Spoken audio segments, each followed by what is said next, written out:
ॐ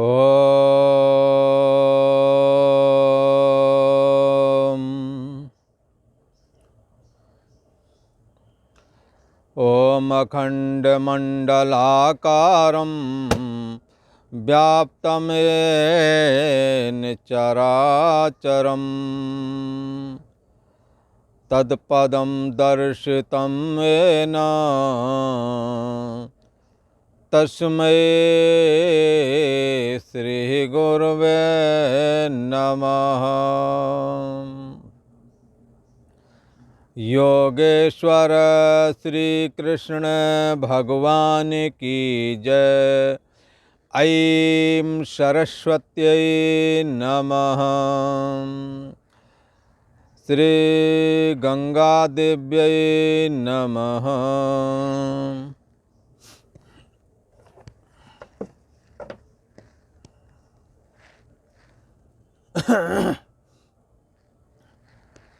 पूर्व का प्रसंग चल रहा है। भगवान श्री कृष्ण कहते हैं कि मैं सब में समाया हुआ हूँ और हृदय देश में हमारी अभिव्यक्ति होती है। हृदय देश में ये भगवान श्री कृष्ण का जो स्वरूप है ये कैसा है?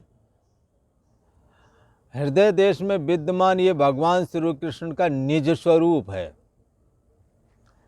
माया को स्वीकार करके ईश्वर भाव ये भी इनका निज स्वरूप है, परंतु मद भाव से हट करके माया को स्वीकार करके जिसके लिए कहते हैं कि मैं इस जगत का ईश्वर हूँ।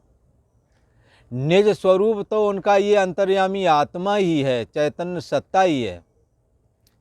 और माया को स्वीकार करके जब इनका नाम ओम होता है तो ये भी इनका स्वरूप ही है, पर एक स्तर गिरा करके।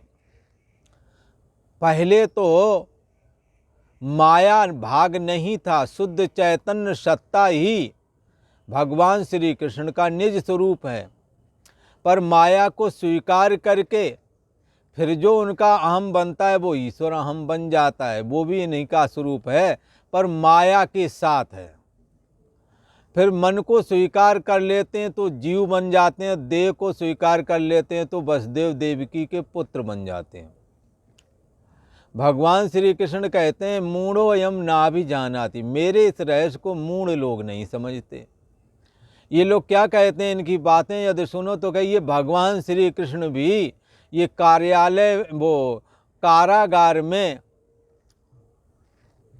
जन्मे हैं और ये आम आदमी की तरह ही बड़े हैं, लीलाएं की हैं आम लोगों की तरह, बच्चों की तरह।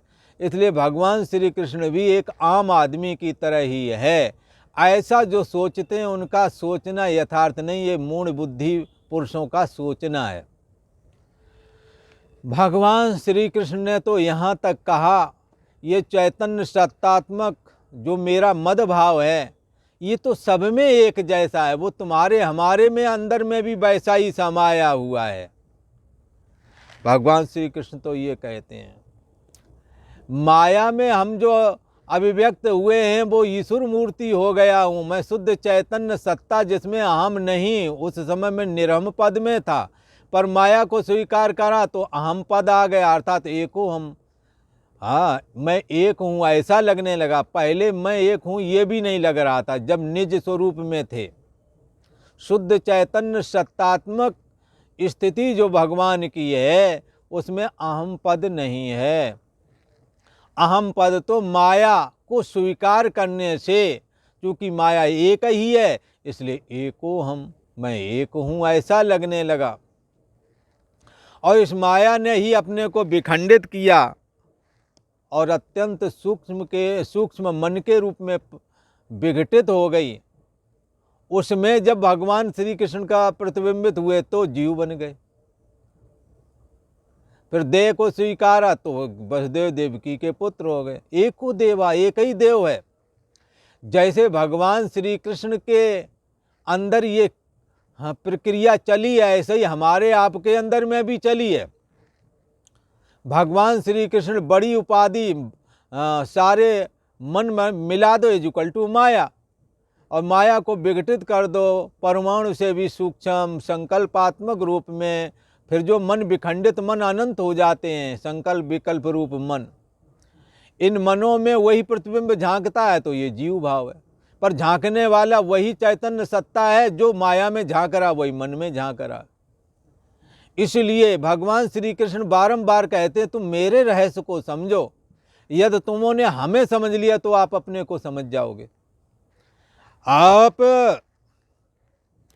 जो हमारा अंतर्यामी स्वरूप है, निरहम पद जो आत्मा है, उसको उसमें यदि तुम लीन हो सके तो मुक्त हो जाओगे, और यदि नहीं मुक्त हो पा रहे तो हमारा जो एको हम है, जिसका नाम ओम है, जो माया में प्रतिबिंबित होकर के मैं एको हम हो जाता हूं, तब नाम ओम होता है।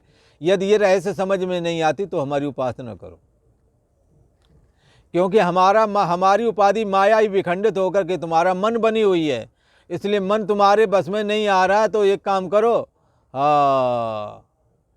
तान सर्वाणि संयम युक्त आसीत मत पारा।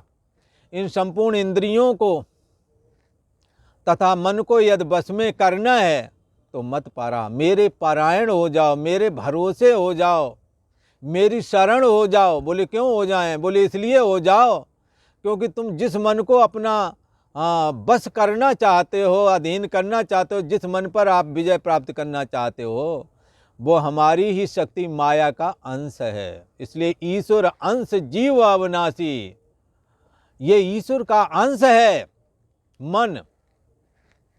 और मन में प्रतिबिंबित चैतन्य जब प्रतिबिंबित होता है तब इस मन को ही जीवात्मा कहते हैं। खैर, भगवान श्री कृष्ण कहते हैं जो इस रहस्य को जानता है वो मेरे भाव को प्राप्त हो जाता है, अर्थात मुक्त हो जाता है। परंतु ये रहस्य यत्न करने वाले योगी लोग ही जान पाते हैं। कौन से योगी जान पाते हैं? जिन्होंने जीवन में भगवान की भक्ति की है, सत्य के रास्ते पर चले हैं, समदम जिन्होंने धारण किया है, जिन्होंने यज्ञ दान तप का आचरण किया है, जिन्होंने अपने बड़े बुजुर्गों की सेवा की है, जिन्होंने गुरुओं की सेवा की है, जिन्होंने साधु संगत की है, जिन्होंने परमात्मा का स्मरण किया है, भगवान श्री कृष्ण के मंत्र का जाप किया है, जिन्होंने भगवान श्री कृष्ण का प्रतिपादक ये गीता शास्त्र का स्वाध्याय किया है, भागवत रामायण का स्वाध्याय किया है, ऐसे लोगों को जो ऐसे साधक हैं, जिज्ञासु हैं, वो जब यत्न करते हैं तो यत्न उनका सफल हो जाता है। यत्न करने वाले योगी लोग भी अपने हृदय में स्थित इस आत्मा को तत्व से जान जाते हैं, जिन्होंने भगवान की उपासना की है। और ये बात भी किसी से छिपी नहीं है। भगवान रामचरितमानस में क्या कहते हैं? मम दर्शन फल परम अनूपा, जीव पाव निज सहज स्वरूपा। मेरे दर्शन का, मेरी भक्ति का, मेरी उपासना का ये फल है कि जीव अपने निज स्वरूप को प्राप्त हो जाए। निज स्वरूप कौन है? जो भगवान श्री कृष्ण का अंतर्यामी रूप है, जो तुम्हारी और हमारी बुद्धि देश का साक्षी है। यही निज स्वरूप भगवान श्री कृष्ण का है। भगवान श्री कृष्ण कहते हैं हमारी भक्ति का फल यही है कि वो अपने निज स्वरूप में, अर्थात देहाभिमान रूप स्थूल शरीर से छूट जावे, मोह इसका देहाभिमान छूट जावे तो देह भाव से मुक्ति हो गई। और परचिन्न व्यक्तित्वपना जीव भाव अर्थात मन से असंग हो गए तो जीव भाव से छूट गए। फिर जो अंत इससे पीछे वाला जो भाव है वो शुद्ध चैतन्य सत्ता है। यही भगवान श्री कृष्ण का निज स्वरूप है, यही आपका है। इसलिए यत्न करने वाले लोग यत्न करके भगवान की भक्ति करके, भगवान की शरण ग्रहण करके और हाँ, श्वास श्वास पर भगवान का नाम स्मरण करते, सो हम वो चैतन्य सत्ता मैं हूँ, शरीर अर्थात देहाभिमान और प्रच्छन्न व्यक्तित्वपना रूप जीव मैं नहीं हूँ, इसका जो जानने वाला सोहम की झीनी धुन से अपनी सुरति जगाते हैं, अपनी सुरति को जगा लेते हैं और ब्रह्म में लीन हो जाते हैं। तस्य कार्यम न विद्यते, फिर उसके लिए कोई कार्य बाकी नहीं रहता। इसलिए भगवान श्री कृष्ण का सन्मुख होए जीव मोय जबहि, जन्म कोट अग नासों तबहि। जब अंतर्यामी आत्मा के सम्मुख एक जीवात्मा रूप मन पहुँचता है तो इसके सारे पाप दग्ध हो जाते हैं और शुद्ध चैतन्य सत्ता में लीन हो जाता है। भगवान श्री कृष्ण ने कहा, ये रहस्य कौन जानता है? जो हमारे भक्त हैं, जिन्होंने हमारी उपासना की है। परंतु जिन्होंने हमारी उपासना नहीं की है, जिन्होंने अपने बड़े बुजुर्गों की सेवा नहीं की, कभी ऐसा ना समझना बंधुओं कि घर छोड़ के ही भजन होता है, अथवा ये जो काम कर रहे ये सब छोड़ने के बाद में भजन वाले काम कोई अलग से आ जाएंगे। भजन वहीं से चालू हो जाएगा, केवल आप दिशा बदलो।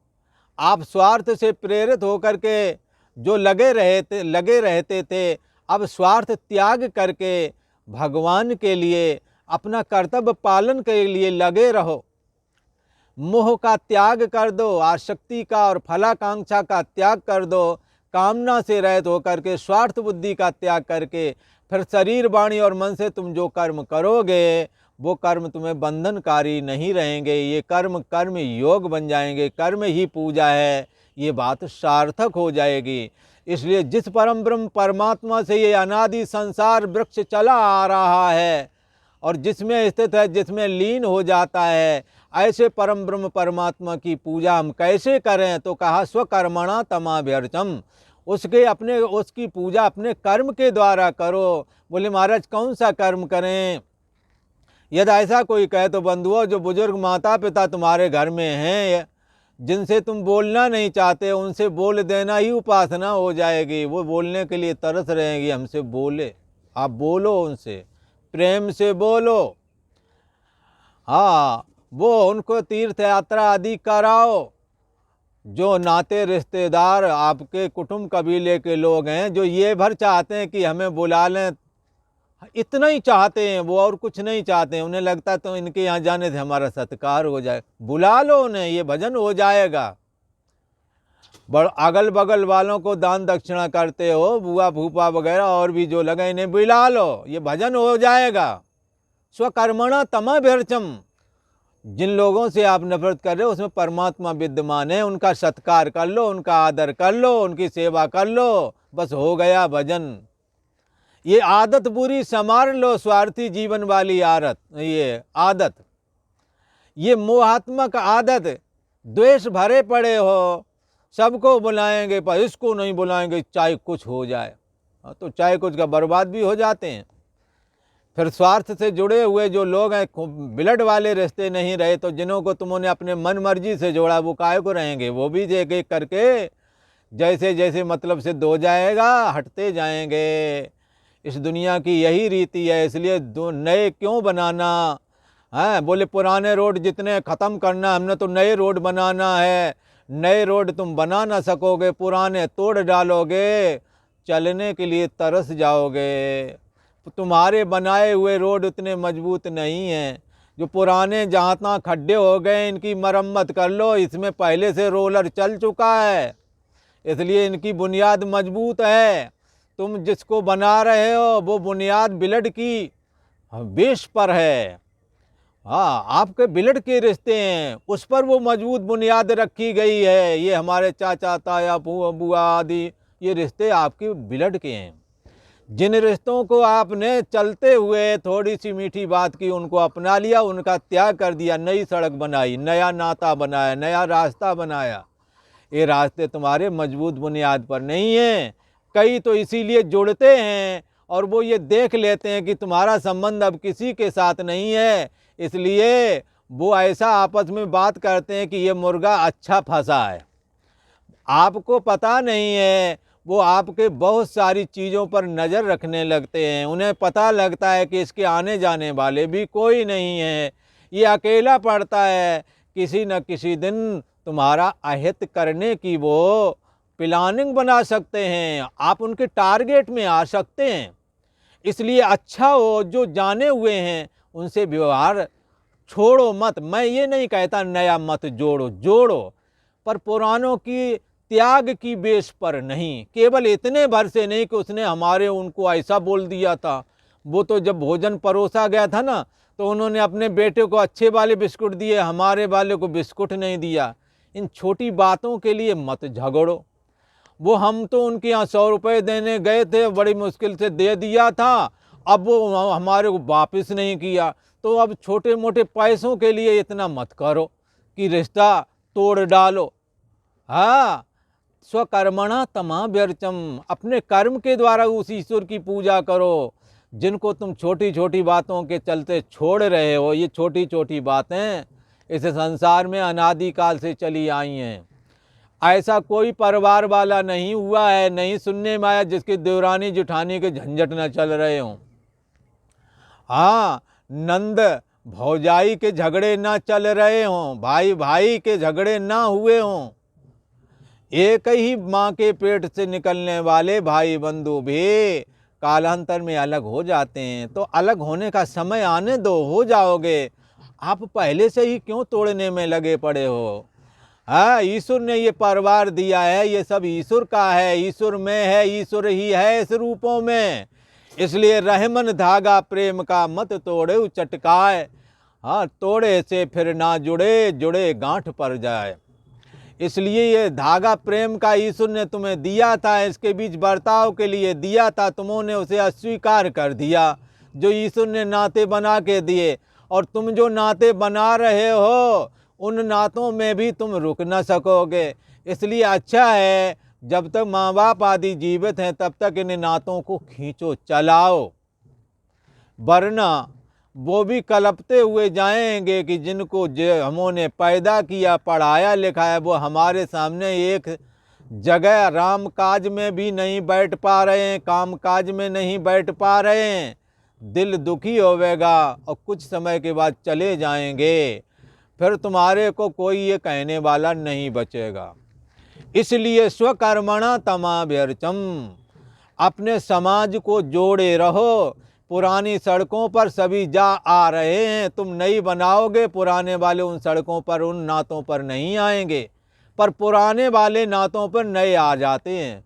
पुराने नाते संबंध जो बनाते हो उस पर नए आ सकते हैं, पर तुम जो नए अपने आप बनाओगे उन पर ये लोग चलने को तैयार नहीं। समाज विघटित हो रहा है बंधुओं। इसलिए स्वकर्मणा तमाभ्यर्चम, अपने कर्म के द्वारा पूजा करो, कर्म योग हो जाएगा। ये यदि तुम इस तरह से कर्तव्य पालन के लिए करोगे, ईश्वर संतुष्ट होता है। भगवान ने गीता में ही कहा, स्वकर्मणा तमाभ्यर्चम, जिस मुझ परम ब्रह्म परमात्मा से ये जगत प्रकट हुआ है, जिसमें स्थित है, और जो मुझ परमात्मा में लास्ट में जाकर के लीन हो जाता है ये जगत, ऐसे मुझ परम ब्रह्म परमात्मा को अपने कर्मों के द्वारा पूजो।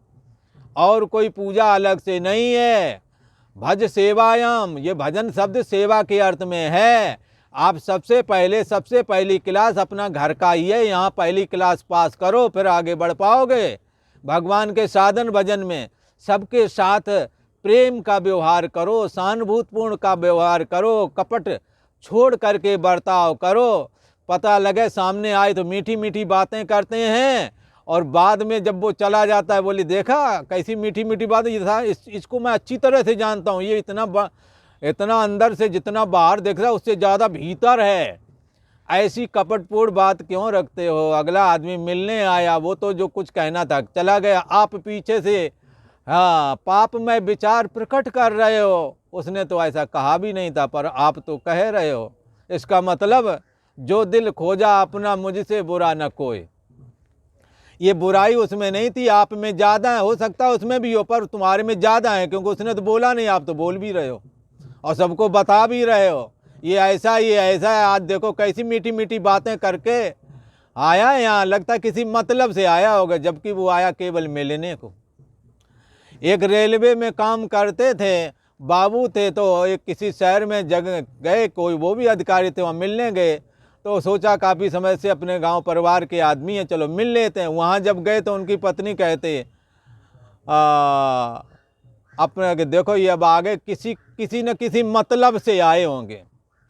वो 70 साल गोरे मुझे कहते वो उन्होंने बताया मुझे, मेरे को ये बात आज तक नहीं भूली। मैं गया था मिलने के लिए, हमें कोई ज़रूरत नहीं थी, हम अब खुद ही नौकरी पेशा वाले आदमी हैं, मेरे को किसी की क्या ज़रूरत। मैं मिलने के लिए गया, फिर भी मेरे को ये सुनना पड़ा था, पर कान पकड़ लिए, जीवन में कभी नहीं आऊँगा। बंधुओं, तुमने अपने कर्म के द्वारा इसकी पूजा नहीं की, ये नाराज़ होकर के चला गया। और घर आया हुआ अतिथि नाराज़ होकर के चला जाए तो भगवान विष्णु का सबसे बड़ा अनादर होता है। अतिथि देवो भव। अतिथि के रूप में भगवान विष्णु ही आते हैं, खास करके उन लोगों, उन नाते रिश्तेदारों को जो तुम्हारे यहाँ कभी नहीं आते, अचानक किसी कारण आ गए, हाँ, तुम्हारे बुलाने से या किसी बाद में घर में आकर के अपमानित करते हो। बंधुओं, ये अक्षम्य अपराध है। आप ईश्वर के कोप के भाजी होवेंगे और आप किसी प्रकार शांति को प्राप्त ना कर सकेंगे यदि आप ऐसा करते हैं। भले ही पैसा कमा लो, पैसा कमाना बात अलग है, पर पैसा कमाना हर समस्या का समाधान तो नहीं है। सुख तो मिलता है सहानुभूतिपूर्ण बर्ताव से, दिल मिलने से। भगवान श्री कृष्ण कहते हैं कि अकृत उपासक जिन्होंने ऐसी भगवान की भक्ति नहीं की, वो यत्न करते हुए भी मुझ परमात्मा को नहीं जान सकते। भगवान श्री कृष्ण कहते हैं इस संसार में ये सारा जगत नेत्रों के द्वारा जो दिखता है ये सब नाशवान है, और जो नेत्रों से नहीं दिखता है, वो कौन है? बोले मन है, ये जीव है, ये नहीं दिखता है। अच्छा, तो इस मन के अंदर, मन कहाँ पर रहता है? हृदय देश में, और जागृत अवस्था में दाहिने नेत्र पर रहता है, और स्वप्न अवस्था में कंठ देश में, हृदय जो कंठ में हिता नाम की नाड़ी है उसमें रहता है। उस समय चलते चलते जो जगत का विचार करता है वही स्वप्न के रूप में दिखता है, और सुषुप्ति अवस्था में हृदय देश में। इस प्रकार से जीवात्मा के रहने की 3 जगह हैं। ये जीवात्मा दिखता नहीं है, पर शरीर इसी का है। जैसे शरीर दिखता नहीं, कपड़ा दिखता है, पर कपड़ा स्वयं नहीं है, शरीर के ऊपर है। ऐसे ये शरीर स्वयं नहीं है, जीवात्मा के ऊपर है। तो शरीर जितने भी हैं ये कैसे हैं? मरने वाले हैं, क्षरः, नष्ट हो रहे हैं। और ये जीवात्मा कैसा है? अक्षरा, ये इसका नाश नहीं होता है। ये शरीर नष्ट हो जाएगा, जीवात्मा बचा रहता है, शरीर से निकल जाता है और पुनः शरीर धारण कर लेता है। इसलिए शरीर मरने वाला, जीवात्मा नहीं मरने वाली। पर जीवात्मा भी जिसकी सत्ता से सत्तावान होकर के परछिन्न व्यक्तित्व पने में सदा स्थिर रहता है, उसका नाम है आत्मा, उसका नाम है चैतन्य सत्ता। तो वो कैसा है? वो इसका भी आश्रय प्रकाशक है। भगवान श्री कृष्ण यहाँ पर कह रहे हैं कि हे अर्जुन,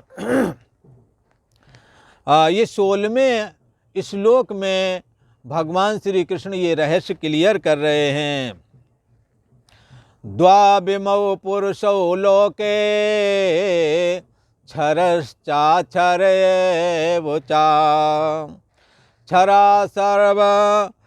क्षरा सर्वाणि भूतानि कूटस्थोऽक्षरोच्यते। द्वाविमौ पुरुषौ लोके, इस संसार में नाशवान,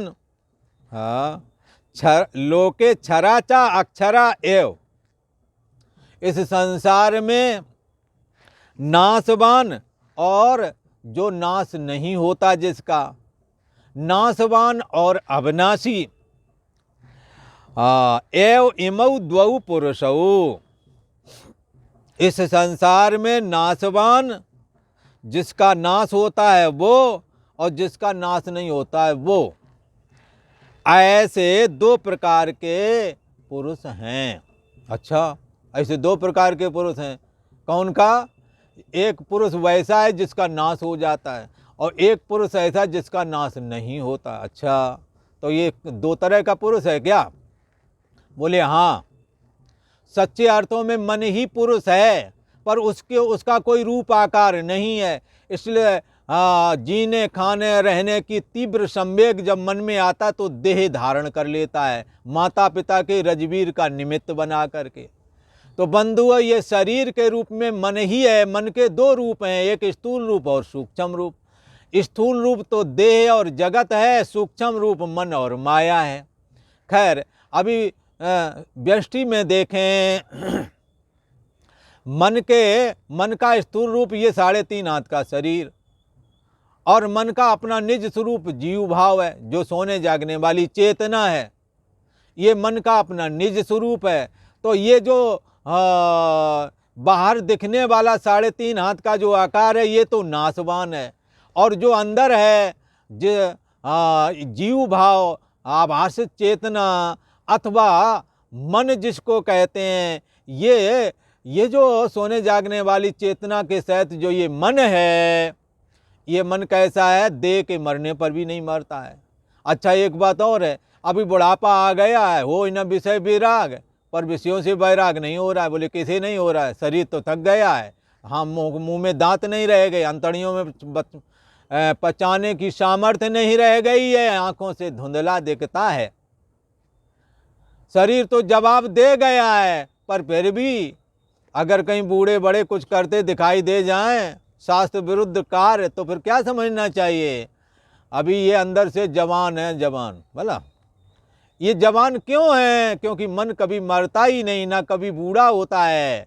मन तो शास्त्र के द्वारा, जैसे बालक है ना, बालक को जैसे संस्कार दोगे बालक वैसी चेष्टा करेगा। हाँ, जैसे बालक को सिखा दो गाली देना तो वो गाली देगा। बालक को सिखा दो जी लगा करके, आप लगा करके बात करना है तो वैसा बोलेगा। ऐसे ही मन एक बालक की तरह है। इसमें अगर ऐसा संस्कार है, धर्म में संस्कार है, परोपकार में संस्कार है, मर्यादात्मक संस्कार है, तो ये मन देखेगा। अब तो हमारे बच्चे हो गए, बच्चों के भी अब बच्चे हो गए, अब हमने वो काम नहीं करना जो बच्चे करते हैं, जवान करते हैं। हम मुंह दिखाने काबिल नहीं रह जाएंगे, तो मन फिर वृद्धावस्था अपने में स्वीकार करता है। पर जो ऐसा नहीं है, जिनका संस्कार विहीन जो लोग हैं, वो उनके मन को रोकने वाला कोई है ही नहीं, उनके अंदर शास्त्र विचार है नहीं। वैसे भी शास्त्र विचार से रहित मन, बचपने में बचपने जैसा, जवानी में जवानी जैसा, शास्त्र संस्कार विहीन, धर्म विहीन जीवन, वृद्धावस्था में भी, शरीर के वृद्ध होने पर भी मन में वृद्ध हूँ ऐसा स्वीकार नहीं करता। और खास करके वो लोग जिनके विवाह शादी नहीं होते, बच्चे नहीं होते, वो उनके अंदर साइकोलॉजी दबाव रहता है कि भाई अब आपके बच्चे हो गए, बच्चों के भी बच्चे हो गए, आपका दिल मानता है यार हम बूढ़े हैं, ये बस जवान हैं। पर जिनके अभी हुआ ही नहीं है, वो ब्याह ही नहीं हुआ है, वो जल्दी से काबू नहीं आते हैं। ऐसे लोगों को सतशास्त्र और साधु समागम, सतशास्त्र का चिंतन करना चाहिए, साधु संगत करना चाहिए, वरना मन मुंह दिखाने काबिल ना छोड़ेगा। ये मन बड़ा चंचल है, समझाने से समझे ना, जितना ही इसे समझाऊं उतना ही मचल जाए। ये मन बड़ा चंचल है, इसलिए चंचलम एव मनः कृष्ण प्रमाथि बलभद्रणम तस्याहम निग्रहम मन्ये वायुरेव सुदुष्करम। ये मन बड़ा चंचल है, जैसे वायु को रोकना कठिन है, वैसे ही इसको भी रोकना कठिन है। भगवान ने कहा बिल्कुल सही बात। पर अभ्यासेन तु कौन्ते वैराग्येण च गृह्यते। आप वैराग धारण करें, विषयों में दोष दृष्टि धारण करें, संसार को मिथ्या देखें, शास्त्रों का स्वाध्याय करें, संतों की सेवा करें, सत्संग करें, तो क्या होगा? मन बस में आ जाएगा। भगवान की शरण ग्रहण करें, मन बस में हो जाएगा। भगवान श्री कृष्ण ने कहा हमारा अभ्यास करो, मेरी शरण ग्रहण करो, मन बस में हो जाएगा। मन को लगेगा कि अब हम बुद्धि नेड़े क्या देवेगी, तिन तन चितय न अनहित जानी, जो बुद्धि हो परम सियानी, तिन तन चितय न अनहित जानी। जब शास्त्र संस्कार होता है, जब साधु संगत मिलती है तो मन कमजोर पड़ता है, बुद्धि बलवान हो जाती है। फिर बुद्धि रूपी अंकुश के द्वारा, फिर बुद्धि के द्वारा मन को कंट्रोल किया जा सकता है। इसलिए जिन्होंने जीवन ब्रह्मचर्य में जिया है, संयम में जिया है, साधु संगत की है, शास्त्र चिंतन किया है, उनकी बुद्धि बलवान होती है और वो विषय रूपी गर्त से बाहर आ जाते हैं और भगवान की भक्ति में लीन हो जाते हैं। भगवान श्री कृष्ण कहते हैं ऐसा जो मन है, ये जो मन है जीवात्मा रूप मन, शरीर के नष्ट होने पर मरता नहीं, शरीर के बचपन होने पर बचपन वाला नहीं होता है, जवान होने पर जवानी वाला नहीं होता है, बुढ़ापे में बुढ़ापे जैसा नहीं होता है, क्योंकि ये तीनों अवस्थाओं से रहित है। पर शास्त्र विहीन अगर होवेंगे तो फिर बचपने में बचपने जैसा मन हो जाएगा, जवानी में जवानी जैसा, बुढ़ापे में भी जब बुढ़ापे जैसा नहीं होगा, जवान जैसा ही बना रहेगा, शास्त्र संस्कार विहीन। इसलिए शास्त्र संगीत कला विहीना, साक्षात पशुपुच्छ विषाणहीना। जिसके अंदर साहित्य का ज्ञान नहीं, संगीत नहीं, कला नहीं, शास्त्र का चिंतन नहीं, भगवान की भक्ति नहीं, वो तो हो बगैर सींग पूंछ का जानवर है, ऐसा कहा जाता है। खैर, भगवान श्री कृष्ण कहते हैं इस दुनिया में दो प्रकार के लोग हैं, एक तो दो प्रकार का पुरुष है, एक तो नाश होने वाला, एक जो नाश नहीं होता। एक नाश होने वाला, एक अविनाशी। अविनाशी है जीवात्मा, नाश होने वाला शरीर। शरीर नाश हो जाता है और शरीर के नष्ट होने पर जीवात्मा का नाश नहीं होता, इसलिए जीवात्मा को अविनाशी कहते हैं। तो किसी ने पूछा महाराज बताओ कौन कौन से नाशवान और अविनाशी हैं? भगवान श्री कृष्ण ने कहा क्षरः सर्वाणि भूतानि। संपूर्ण भूत प्राणी अर्जुन नाशवान हैं, जितने आंखों से दिखते हैं, आंखों के द्वारा जो भी जो दिखे सो सकल विनाशी। जो कुछ भी देख रहे हो वो सब नाशवान है, ऐसा भगवान श्री कृष्ण ने कहा। संपूर्ण भूतानि क्षरः, संपूर्ण भूत प्राणियों के शरीर तो नाशवान है। क्षरा च कूटस्था अक्षरा उच्चते, परंतु ये कूट कहते हैं आयरन। भला आयरन समझते हो? नहीं समझते तो बता देते हैं। जैसे हम लोग खुरपा हसिया पहले बनवाने जाते थे ना लोहपीटा के पास में, तो उसके पास लोहे का इतना चौकोर रखा रहता था, उस पर दे हथौड़ा गर्म करके लोहा को खुरपा हसिया और बहुत सारे औजार बनाता है। तो अनेकों औजार बनाते हैं। अहेरन वो जो जिस पर कूटते हैं ना, लोहा चौकोर रखा रहता है, वो कम से कम 5-10 किलो का होता है।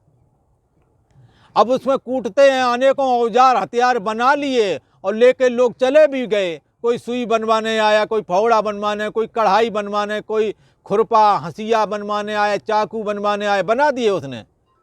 अब वो जिस पे बना रहे थे वो ज्यों की त्यों, उसमें कुछ फर्क नहीं पड़ा।